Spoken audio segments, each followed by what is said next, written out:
हमारी सभी YouTube family को बहुत बहुत जय जय श्री सीताराम। देखिए, आज की ये वीडियो बहुत छोटी सी होने वाली है, लेकिन अगर आप शुरू से आगे तक इस वीडियो को देखते हैं तो आप इस वीडियो से कुछ लेकर जाएंगे।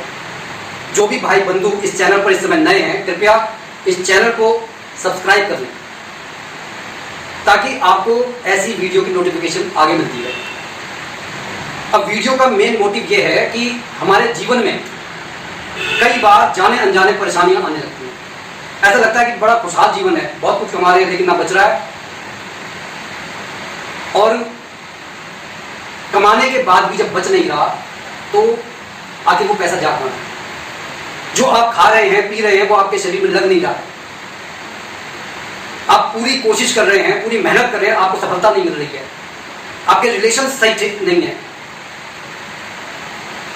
जो नया कपल होता है वो ये चाहता है कि भाई हमारे घर के अंदर किसी नए बच्चे की किलकारी पूजे नहीं पूज रही है, या फिर अगर कोई बच्चा पैदा हो गया तो वो अपंग पैदा हो गया है, उसका दिमाग ही नहीं है। जीवन में ऐसी तमाम परेशानियां जब हमारे जीवन में आने लगती हैं, तब हम या तो भगवान के पीछे भागते हैं, या फिर हम ये सोचते हैं कि भाई हमारा ये प्रारब्ध कर्म है, हमें भुगतना ही होगा। भगवान के पीछे या तो हम देखिए गणेश भगवान के पीछे भागेंगे तो संकट मोचन, या फिर हम भागेंगे महाबली हनुमान जी के पीछे जो भूत प्रेतों का नाश करने वाले हैं। लेकिन हमारे को एक बात समझनी होगी कि हमारे जीवन में ये जो हमारा परिवार बनता है, अगर आप इसके पीछे की सीढ़ियों पर चढ़ते चले जाएंगे तो आपको एक अनंत सीढ़ी मिलेगी। ये जो अनंत सीढ़ी जो है, ये अनंत ऊर्जा हमारे लिए लेकर आती है। किस तरीके से लेकर आती है? ये जो हमारे शरीर के अंदर जो खून दौड़ रहा है, ये कितने सदियों से दौड़ रहा है, इसे जानना हमारे लिए बेहद जरूरी है। हमारे ही जो पूर्वज हैं, उन्हीं के द्वारा धीरे धीरे करके पीढ़ियां आगे बढ़ी हैं, और उन्हीं पीढ़ियों का आज अंश हम हैं, और हमारा ये दायित्व बनता है कि हम उन्हें भूले ना जिन्होंने हमारे को ये शरीर दिया है। लेकिन होता क्या है कि आज के इस आधुनिक समय में हम उन्हीं को भूल जाते हैं जिन्होंने हमारे को बनाया है। अब हमारे को एक बात समझनी होगी कि जब हम किसी के निमित्त कोई कार्य करते हैं तो उसे भी कुछ अपेक्षा होती है कि वो हमारे को भूले ना, हमारे लिए कुछ करे। जैसे कि आपने मिस्र के अंदर मान्यताएं सुनी होगी कि जब भी कोई व्यक्ति मर जाता था तो उसके मरने के बाद में उसके साथ में कुछ चीजें रख दी जाती थी। उनका ये विश्वास था कि मरने के बाद भी जीवन होता है, इसलिए उन्हें पानी की भी आवश्यकता पड़ेगी, कपड़े की भी आवश्यकता पड़ेगी, खाने की भी आवश्यकता पड़ेगी। और कई बार तो मिस्र के अंदर इतनी ज्यादा, मतलब आप शायद आप इसे अंधविश्वास कहें कि जो चीजें उन्हें प्रिय थी, जैसे कुत्ता अगर प्रिय है तो उसको भी उसमें डाल दिया, अगर उसकी पत्नी उसे प्रिय है तो उसको भी उसमें डाल दिया। तो ये एक अतिशोक्ति है, लेकिन अगर आप गौर से देखेंगे तो हमें हमारे जीवन में अपने वो जो पीढ़ियां चलकर आ रही हैं, जो अब हमारे साथ में नहीं है, वो उन्हें हम पितर बोलते हैं।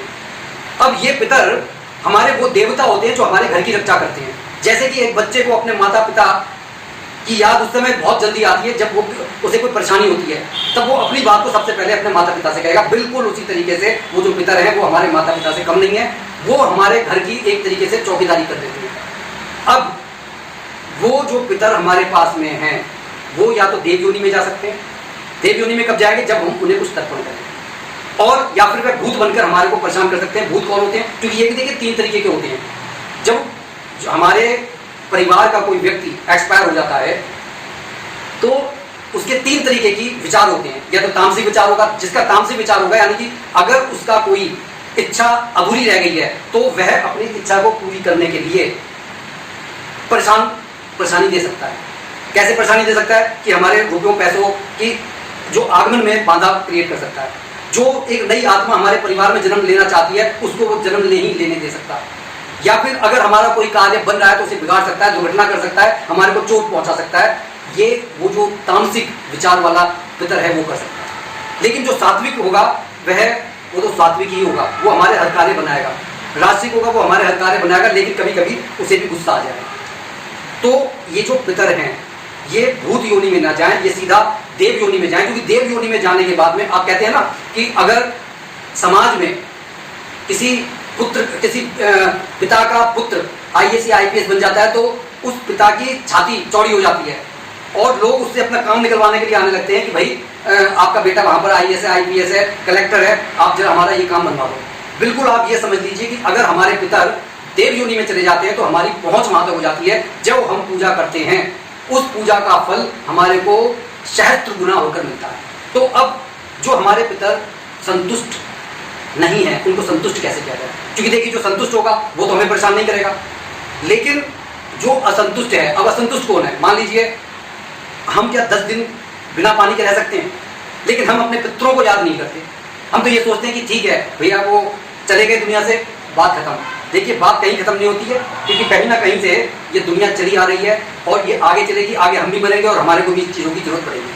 तो पितरों को शांत करने के लिए सबसे अच्छा तरीका ये है कि मैं ये नहीं कह रहा हूँ कि आप भगवान की पूजा नहीं करें, भगवान की पूजा अवश्य करें, भगवान की पूजा अति आवश्यक है। इस समय जैसे कि गणेश चतुर्थी का समय चल रहा है, आप गणेश जी की पूजा कीजिए, अपने इष्टदेव की पूजा कीजिए, गुरुदेव ने जो आपको गुरु मंत्र दिया है उनकी पूजा कीजिए, लेकिन साथ में अपने पितरों को मत भूलिए। पितरों को प्रसन्न करने का जो अब ये समय आ रहा है, जो 7 सितंबर से 21 सितंबर तक चलेगा, तब तो आपको करना ही करना है। लेकिन आपको हर अमावस पर थोड़े से जल में काले तिल डालकर, थोड़ा सा दूध डालकर, थोड़ी सी दूर्वा डालकर आपको अपने आसपास के पीपल पर जाकर तर्पण देना है। तर्पण देने का तरीका ये होता है, आपने जो लोटा तैयार कर लिया है, इस हाथ से आप ऐसे रखेंगे। ऐसे रखने के बाद में जल इस तरीके से पड़ेगा कि वह आपके अंगूठे से और इधर से निकलेगा। ये तर्पण का तरीका होता है। और जब आप हर अमावस पर ये करने लगेंगे, आपको खुद, क्योंकि कई लोगों का ये जवाब होगा, हमें पता कैसे चलेगा कि हमारे भाई देखिए पितर अगर अशांत है, असंतुष्ट है, तो ये जो सारी परेशानियां मैंने पहले बताई है ये सब आपके साथ होगी। लेकिन अब अगर आप उनके निमित्त तर्पण करते हैं तब वह प्रसन्न भी होंगे, और प्रसन्न जब होंगे तो आपका आत्मविश्वास बढ़ेगा, आपका ऑरा मजबूत होगा। और हकीकत यह है कि जब आर्थिक बंधन टूटते हैं तो आदमी का आत्मविश्वास अपने आप बढ़ जाता है। और दूसरा आपको सबसे जरूरी काम ये करना है कि श्रीमद् भागवत गीता का जो 7वां अध्याय है, आपको वह पितरों के निमित्त पढ़कर उन्हें सुनाना है। चाहे आप उसका 1 पन्ना 2 पन्ना अमावस के दिन पढ़ें, लेकिन पढ़ें जरूर।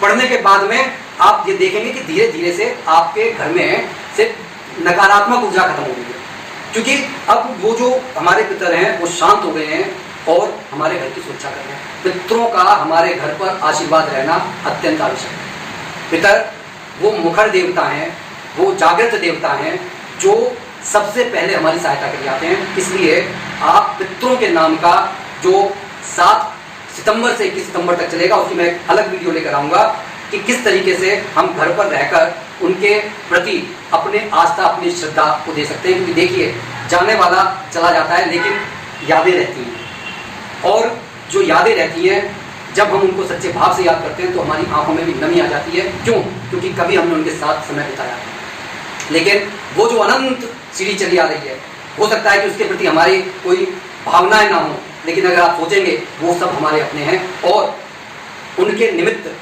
किया गया हमारा कार्य अगर उनको देव योनि तक पहुंचा देता है तो वो हमारे घर परिवार के सभी सदस्यों के हित के लिए होगा। तो इस छोटी सी वीडियो को आप ज़्यादा से ज़्यादा शेयर करें और इस कार्य को करें। सिर्फ मैंने 2 कार्य आपके लिए कहे हैं कि एक तो आप 7वां अध्याय पढ़ें श्रीमद् भागवत गीता का, और उनके निमित्त तर्पण करें। जो मैंने बताया है कि आप एक लोटा ले लीजिए, उसमें काले तिल डालिए, थोड़ा सा दूध डालिए, थोड़े से दूर्वा डालिए, और इस तरीके से तर्पण कर दीजिए। साथ ही अगर इतना होने के बाद में आप चींटियों को, कौवों को, कुत्तों को और गाय इत्यादि को खाना खिलाते हैं, जैसे आपकी जो रोटी है उसके आप 4 टुकड़े कर दीजिए, कौवे के नाम का, कुत्ते के नाम का और गाय के नाम का, और अलग से जो आटे की जो गोलियाँ होती हैं वो मछलियों के नाम की, और थोड़ा बहुत आप कुछ गोला और चीनी का एक मिश्रण तैयार करके चीनियों के नाम की तैयार कर दें, और इस कार्य को नियमित शनिवार इत्यादि को करते रहिए, अमावस को करते रहिए। आप देखेंगे कि आपको अपने घर के अंदर बहुत अमूलचूल परिवर्तन नजर आएगा, आपके अपेक्षित परिणाम होने लगेंगे। इसी के साथ मैं अपनी वीडियो को यहीं पर समाप्त कर रहा हूँ। बोलिए जय जय श्री सीताराम।